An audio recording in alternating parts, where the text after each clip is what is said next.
Welcome. In this video, we are going to see the phase equilibria Clapeyron-Clausius equations. These are two important equations in thermodynamics. Okay, so first of all, we will see the Clapeyron equation. Clapeyron equation. Okay, this equation gives the rate of change of pressure with respect to temperature. Simple statement. The Clapeyron equation gives the rate of change of pressure with respect to temperature, or it gives the effect of pressure on boiling point of liquid or on melting point of solid. Okay, so these are the two simple statements of the Clapeyron equation. The scientist Clapeyron, okay, he applied the second law of thermodynamics to the phenomenon of phase changes. Phase changes. Okay, so we will see the derivation.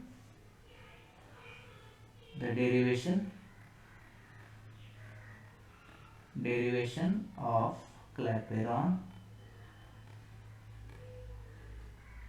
equation. Consider a process of evaporation or vaporization of liquid. We have to consider a process of vaporization of liquid. Okay, at any stage, liquid and its vapors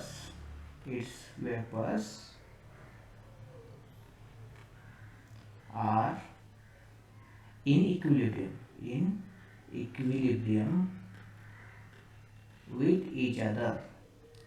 Okay, under equilibrium condition, okay, there will be no change of free energy. In equilibrium, there is no change of free energy. Okay, that is delta G is equal to G2 minus G1 is equal to 0 at equilibrium. Okay, thus free energy of a mole of liquid, that is GL, this is the free energy of a mole of liquid, it is same, okay, as the free energy of a mole of vapor, that is G. This is free energy of a mole of liquid. It is exactly same with the free energy of a mole of vapor at temperature T. Okay, and P. That is, we can write GL is equal to GV. So if we say this is equation 1.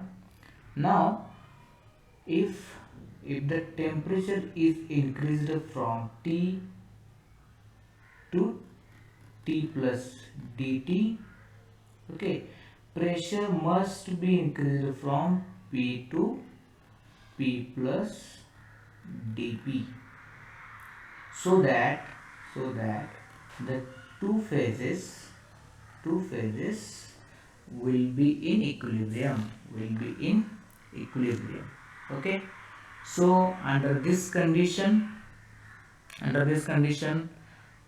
free energies, these free energies will be written like this: GL plus DGL, okay, and this GV will be written as GV plus DGV.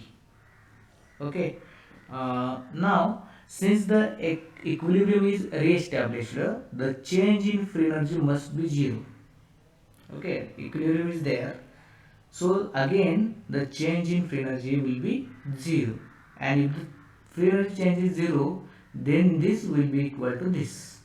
Okay, we can write like this. Next point, therefore GL plus DGL is equal to GV plus DGV. This is equation number 2. Okay, then from previous equations we'll get, since GL is equal to GV, we'll get the DGL is equal to DGV. Okay, so this is equation number 3. By definitions, we have G is equal to H minus Ts, we have seen this, and H is equal to E plus PV. These equations we are already seen. Similarly, again the Q is equal to TDS. This is also we know. Okay.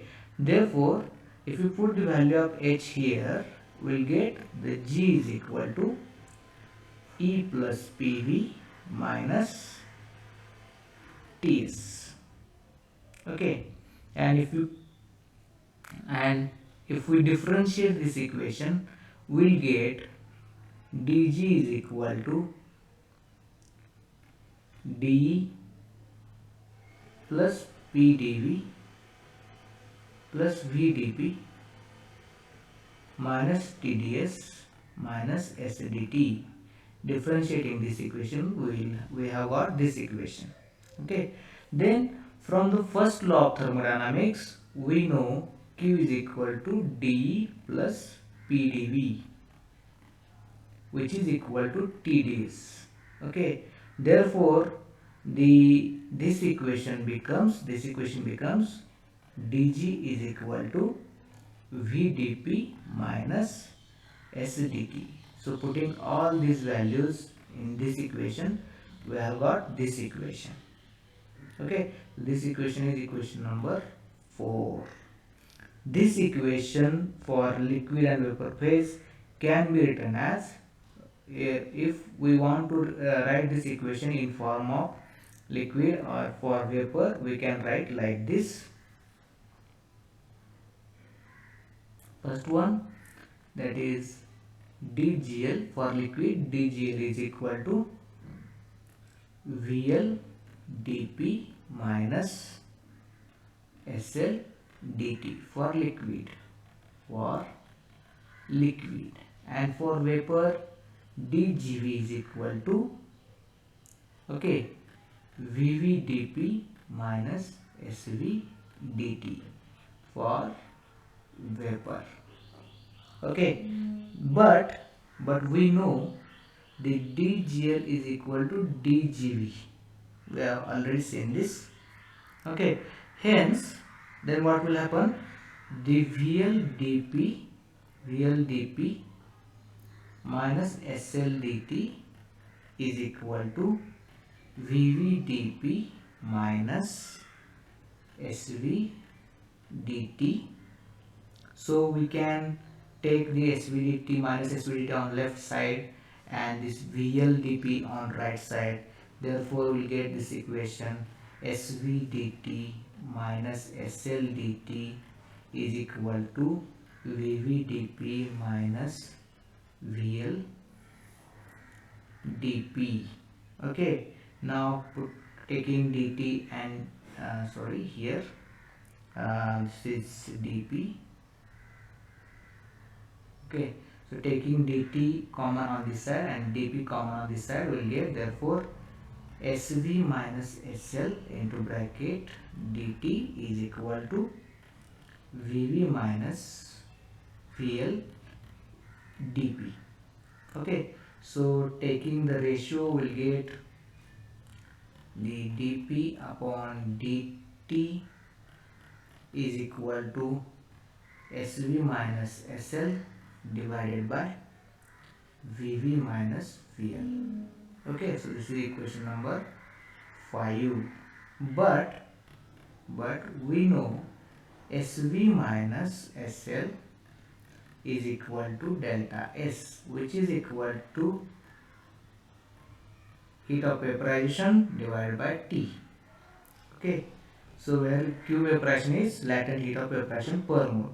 So this equation becomes dP divided by dt is equal to Q vaporization divided by T into bracket Vv minus Vl. Okay, so this is equation number 6. Okay, so this equation is known as the Clapeyron equation. This equation is known as the Clapeyron equation. Okay, very simple. Okay, and this equation gives the effect of temperature on vapor pressure of liquid. This equation gives the effect of temperature on vapor pressure of liquid.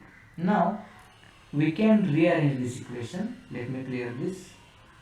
After rearranging this equation, we can write dt divided by dp is equal to T Vv minus Vl divided by Q vaporization. Okay, this is equation number 7. So equation number 7 gives effect of pressure on boiling point of liquid. This equation gives the effect of, we can write effect of pressure on boiling point of liquid. Okay, and if we write like this, dt divided by dp is equal to T Vv minus Vl divided by Q fusion, and this equation 8, it gives the effect of pressure on melting point of solid.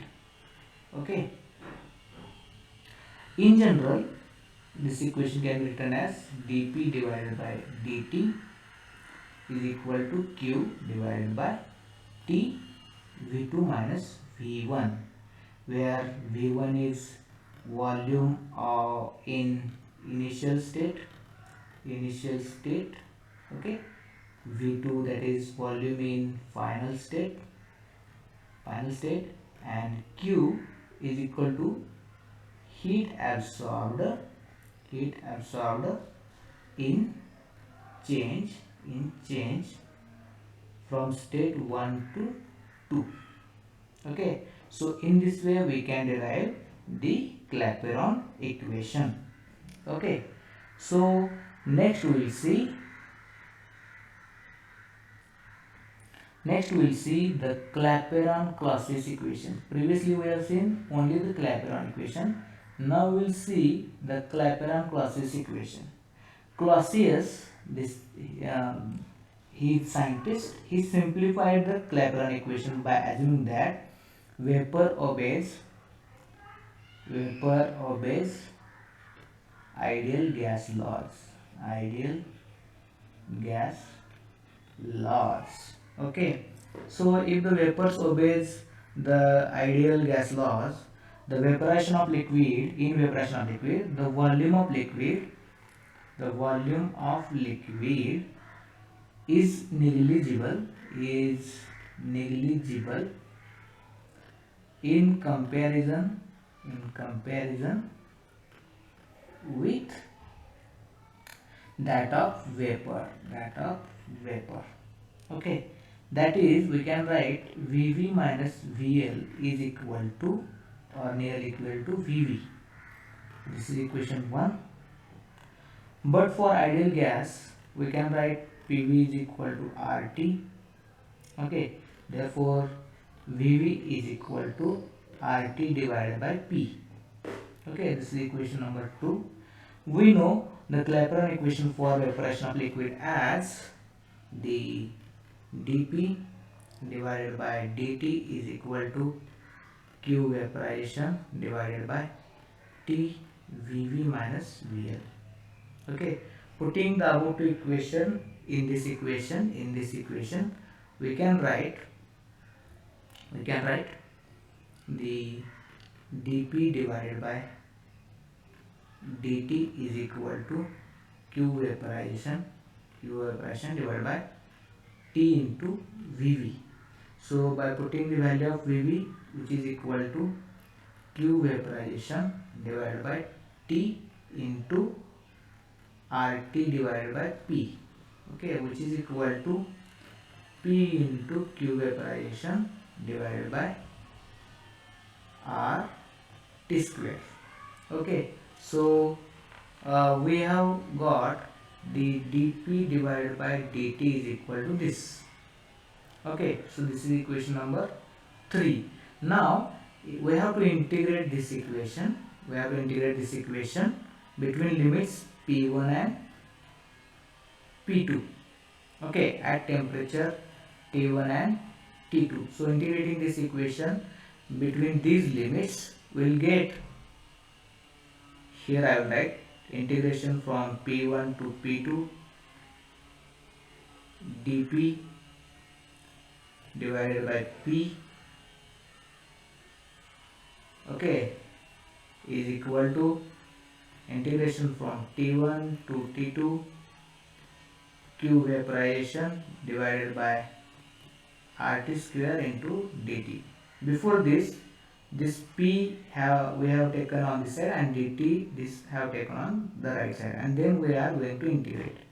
So this equation is like this. If you solve this equation, we will get, let me clear some part here.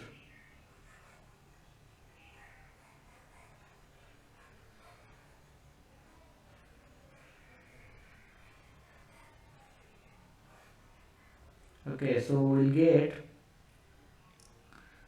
from this equation we will get here log to the base e, P is equal to P2, P1 is equal to Q vaporization divided by R bracket 1 upon T, T2 and T1.